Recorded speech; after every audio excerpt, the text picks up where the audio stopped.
Happy Homebrew Wednesday, everybody. SJ Poor here at Little Face Brewing, sitting at the bar inside. I just got done, a couple things actually. Just got done cleaning up some fermenters because I brewed up a giant stout. I did this actually, well, a week and a half ago. Um, and the idea behind this stout, it was original gravity 1090, 1094, 1095, something like that. And the idea of this beer is to actually go into the Revolution barrel. I've got some whiskey to pull out of that barrel. It's been sitting there curing, and then the stout goes in. So what I did was, it's actually kind of neat because this stout is being fermented with Quebec with heat. She was in the high 80s, might even have hit 90 at some point out in the brewery. So we should be getting all kinds of stuff. I will have to say, so let me back up, I digress. So what I did was, excuse me, fermented them out with Quebec.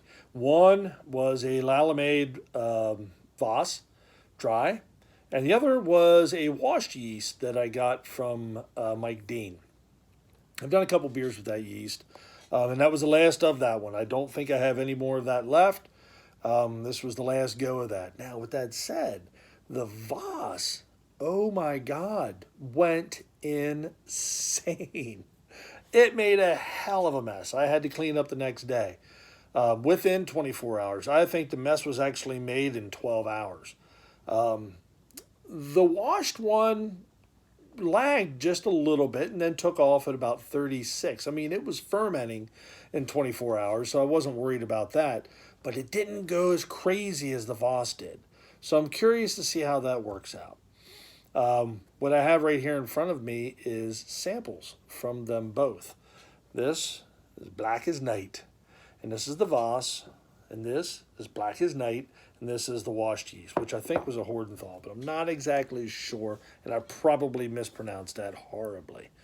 The one cool thing, so the idea with the Quebec yeast was I want to get that fruity flavor, into, I want this to be a sweet stout. It's a big, robust, full of flavor stout that's going to be in a whiskey barrel and it's going to sit there for a little while. So I needed it to have some teeth and I needed it to have some strength going into a barrel to sit. So that's the idea behind it. One of the cool things was it smelled like donuts in the brewery. Not even joking. It smelled like donuts. So these are samples from primary into secondary. So what I do is I want to get it off the yeast. So I want it to start to clean up a little bit. I'll let it in secondary for a week or so, and then it'll go in the barrel. And then it'll sit there in tertiary for a while. So, and then we'll come right out of the barrel, and I'm fair. I may end up bottling this one. I don't know if I'll bottle the whole thing, but I might bottle half of it because it's a 10-gallon batch. I might bottle half and keg half. So we'll see. And I've kicked around actually going old school and bottle condition these. So we'll see. These are samples I've not tasted. I didn't even do a reading on it. So I have no idea. Not a clue. It still smells like donuts. Now, I've been playing with that one a little bit more. Not as much of an aroma from that one as there is on this one. Let's give it a little bit of a taste.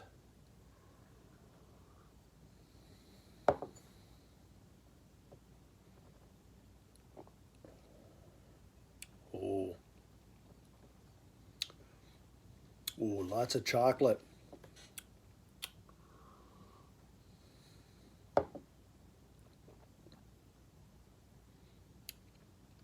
Really glad not to taste any astringencies or fusel from hot. This is literally the first time that I have fermented out Quebec the way it's supposed to be done.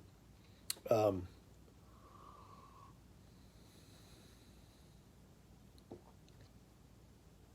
Oh wow, there's a lot going on there. A lot of chocolate, a little bit of coffee. There's some really nice roasted notes in there, and it's sweet and it's dry. So she's finished out pretty far. What I'll do is after a couple days, I'll just drop because I put them in a carboy.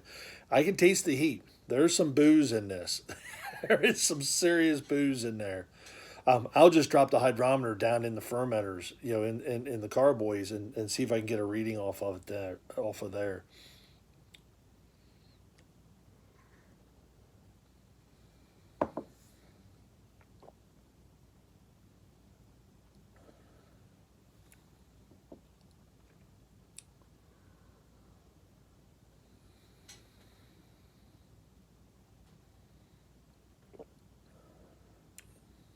Wow, it's a lot more subdued and very silky.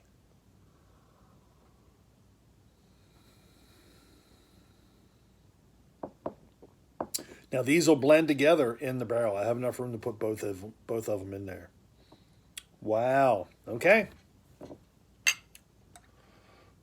Since I said that, that's exactly what we're going to do.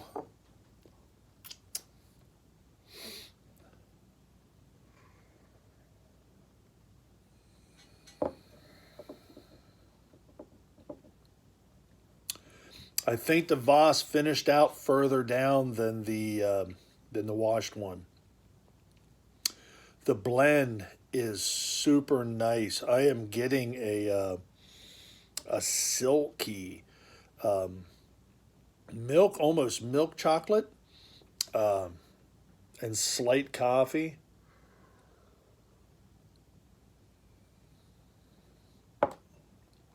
Very subdued. I am excited. I am super excited. I want that beer in that barrel. This thing is going to be insane. Wow. So yeah, I mean, and it's definitely got legs on it. It is super sticky coating the inside of that glass. Far out. So that's cool. So we're on the right track. I may even get some more fermentation out of it. Just I brought it inside. It's cool, way cooler in here than it is out in the brewery, and it should it should clean out nice. Because what I don't want to do is I don't want to have a bunch of a trub inside the barrel if I can help it. Because ideally, what I want to do then is I get the stout in there, Revolution Stout, and then I'm either going to go with another whiskey, or I'm going to go with a giant cider and put in there to finish out the barrel. And if the barrel keeps going, we're just going to keep using it, baby.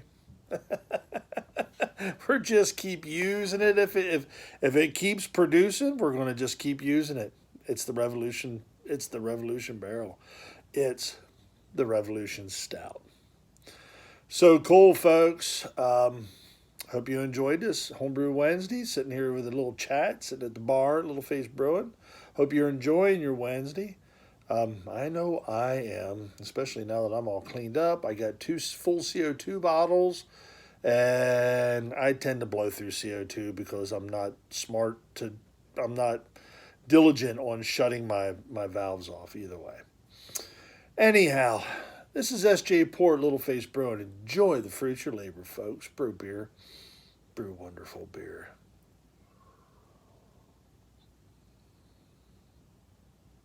Oh, that's a winner. Cheers.